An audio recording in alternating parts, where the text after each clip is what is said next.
அனைவருக்கும் வணக்கம். தமிழால் வெல்வோம் சேனலுக்கு உங்கள் எல்லாரையும் நான் வரவேற்கிறேன். நம்ம இப்போது 10ஆம் வகுப்பில் உள்ள தொகைநிலை தொடர்களை பற்றி தான் பார்த்துட்ருக்கோம்.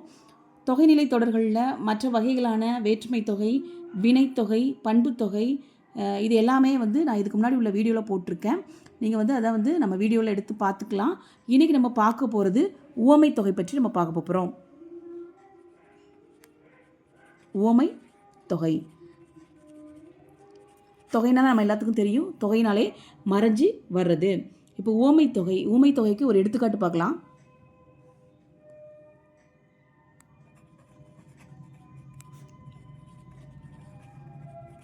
மலர் கை. இப்போ மலர் கை அப்படிங்கிறதுல இதில் மலருங்கிறது ஓமை,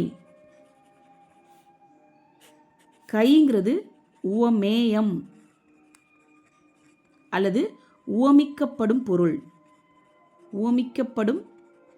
பொருள். அதாவது எளிமையாக சொல்கிறதா இருந்தால் இது நம்ம கையை மலருக்கு கம்பேர் பண்ணுறோம். அப்போ கை தான் நமக்கு உவமிக்கப்படும் பொருள். இது நம்ம கம்பேர் பண்ணுற அந்த பொருள் உவமை, கம்பேர் பண்ணுறது இதுதான். இப்போ இந்த உவமைக்கும் உவமயத்திற்கும் நடுவில் உவம உருபு வரணும். மலர் போன்ற கை, இதுதான் உவம உருபு. இப்போ உவம உருபுகள் நம்ம ஏற்கனவே நான் ஒரு தடவை சொல்லியிருக்கேன். போல, போன்ற, அன்ன, இன்ன, ஒப்ப, உரல, மான, கடுப்ப, நிகர, இது எல்லாமே உவம உருபுகள். இப்போ இந்த உவம உருபு மறைஞ்சு வந்ததுனால இது மலர்கைங்கிறது உவமை தொகை. அப்போ உவமை தொகை அப்படின்னா என்ன? தொகைனா மறைஞ்சு வருது. உவமை தொகைனா என்னது? உவம உருபுகள் மறைஞ்சு வர்றது தான் உவமை தொகை. இந்த உவமைக்கும் ஓமேயத்திற்கும் இடையே அல்லது ஓமிக்கப்படும் பொருளுக்கு இடையில போல போன்ற ஓம உருபுகள் மறைஞ்சு வந்தால் அதை நம்ம ஓமைத்தொகைன்னு சொல்லுவோம். ஓமைத்தொகை இப்போ நான் நல்லா புரிஞ்சிருக்கும்னு நான் நினைக்கிறேன். அடுத்தது நம்ம பார்க்க போகிறது உம்மை தொகை. உம்மை தொகை. தொகை அப்படின்னாலே மறைந்து வருதல். எது மறைஞ்சு வர்றது? உம்முங்கிற உருபு மறைஞ்சு வர்றது. உம்மை தொகை. உம்முங்கிற உருவு மறைஞ்சு வந்தால் அது உம்மை தொகை. இந்த உம்மை தொகை ரெண்டு சொற்களுக்கு இடையில உம்முங்கிற சொல்லானது மறைஞ்சு வரும். இப்போ எடுத்துக்காட்டா தாய் தந்தை. இது நமக்கு எப்படி வரணும்? தாயும் தந்தையும்னு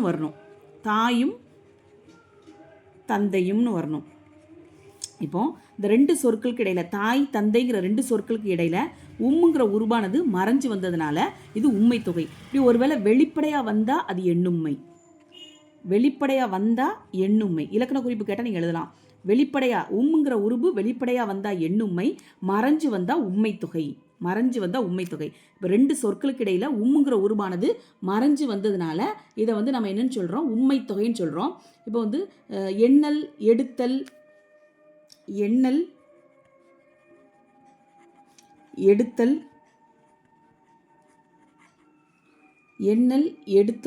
முகத்தல், நீட்டல், இதெல்லாம் அளவை பெயர்கள். இதெல்லாம் நமக்கு என்னதுன்னா தமிழில் உள்ள அளவை பெயர்கள்.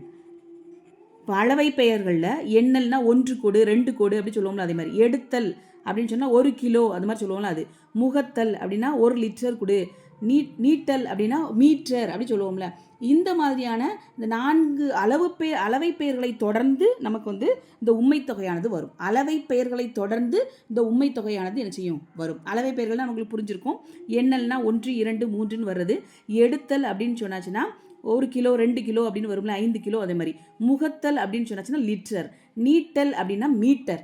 இந்த அளவை பெயர்களை தொடர்ந்து நமக்கு இந்த உம்மை தொகையானது நமக்கு வரும். இதுக்கு வேற எடுத்துக்காட்டு சேரரும் சோழரும், அதுக்கப்புறமா அண்ணன் தம்பி. சேரரும் சோழரும்னு உம்மை வெளிப்படையாக வந்துச்சுன்னா எண்ணுமை. சேர சோழ பாண்டியர் அப்படின்னு வந்துச்சுன்னா அது உம்மை தொகை. அதே மாதிரி அண்ணன் தம்பி அப்படின்னு வந்துச்சுன்னா அது உம்மை தொகை. அண்ணனும் தம்பியும் அப்படின்னு வந்துச்சுன்னா அது எண்ணுமை. தாய் சேய் அப்படின்னு வந்துச்சுன்னா அது உம்மை தொகை.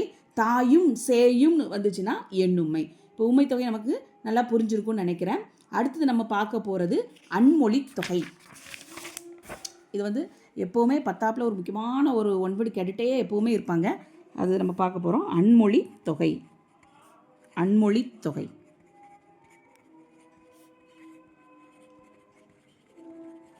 இப்போ அன்மொழி தொகை அப்படின்னு சொன்னால் என்ன அப்படின்னா, இப்போ நம்ம இதுக்கு முன்னால் பார்த்தோம்ல, வேற்றுமை தொகை, வினைத்தொகை, பண்புத்தொகை, உவமைத்தொகை, உம்மைத்தொகை, அந்த உருபுகள் எதுவுமே இல்லாமல் வேற சொற்கள் மறைந்து வருவது தான் அன்மொழி தொகை.